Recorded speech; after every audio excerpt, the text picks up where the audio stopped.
Good evening, everyone. I apologize that I cannot be there in person to present to you this topic today, but I'm happy to present it virtually. Today I will be speaking on non-consequentialist theories with a focus on the ethics of rights and justice. The agenda I have prepared, I will first start off with the definition of non-consequentialist theories. I have practiced saying this word many times, and I apologize in advance if I mess it up.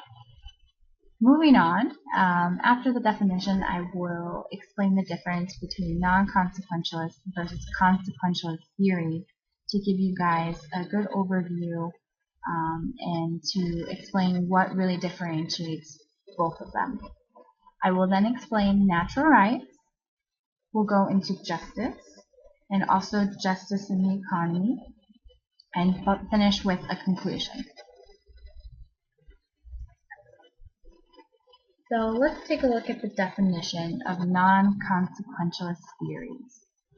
Pretty much, if you try to sum it up, it says the morality of the action is based on the intrinsic aspect, motivation, and principles of the action, and not the outcome. So this is saying that the focus is not on producing good consequences, but rather how people act or what motivates them in accordance with other criteria, such as duties, rights, divine command. If we compare the two, you'll notice I took the illustration out of the book because I thought that was just a very clear way to explain the difference. As I mentioned before, non-consequentialist ethics are really based on the motivation and principles that go into an action, whereas consequentialist ethics is really about focus on the outcome. What action do you make has the best outcome or good consequences? And part of these theories really focus on the greater good. So the action that you conduct should be focused on the greater good of those who receive the outcome. I wanted to provide another example in addition to the illustration to clearly explain the difference between the two. So I thought a lot about it, and this is the example I came up with. It's a little bit extreme, but I think it clearly illustrates my point. Suppose that there is a violent and deadly gang in Rio de Janeiro. They have been killing innocent people and have made a public statement that they will take down a hospital in a few days. By killing this gang, we can save the lives of hundreds of innocent people. A consequentialist would say that killing the gang is justified because it would result in only a small number of people dying rather than a large amount that could die because of their gang violence. On the other hand, a non-consequentialist would say it is wrong to murder people in general. It's a basic principle. You should not murder people, and would refuse to kill the gang, even though not killing the gang would lead to the death of hundreds of innocent lives rather than just a few. So that really clearly shows the first person is focused on the outcome and saving the hundreds because of the action, whereas the non-consequentialist, really sticks with the morals and the principles that they have, not to even do the action. So you can see the difference of the focus. Moving on to natural rights. So natural rights are certain basic, important, and inalienable entitlements that should be respected and protected in every single action. This notion often is claimed to stem from the philosopher John Locke.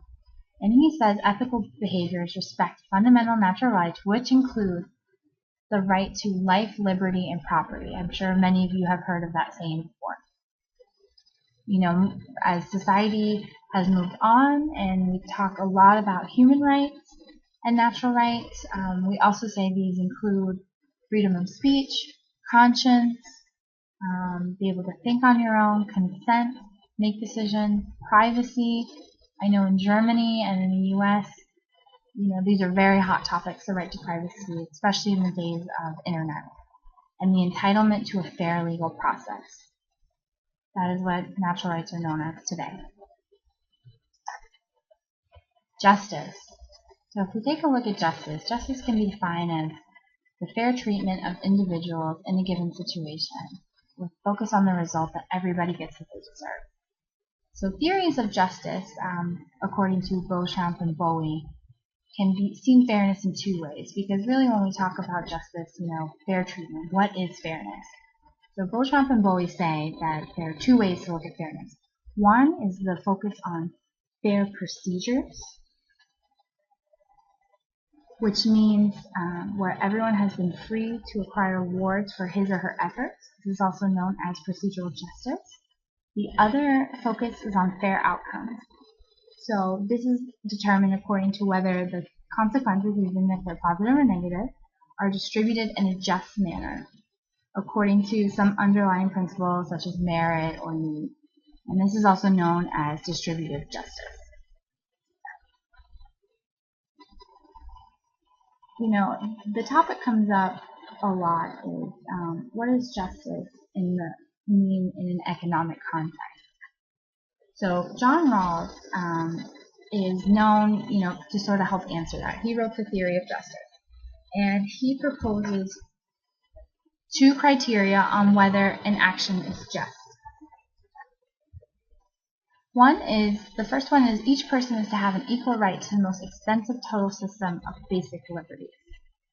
So what does that mean? That's before, he's saying before allowing any inequality, we need to ensure that basic freedoms are realized, and that it's the same degree for every person affected by that decision.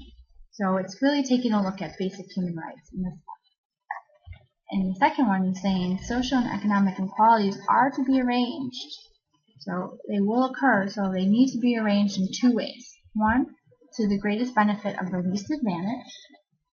So if it's unavoidable, that inequalities are unavoidable in a free and competitive society, so that the arrangement is just, and the one who profits the least is actually better off than if he didn't have that.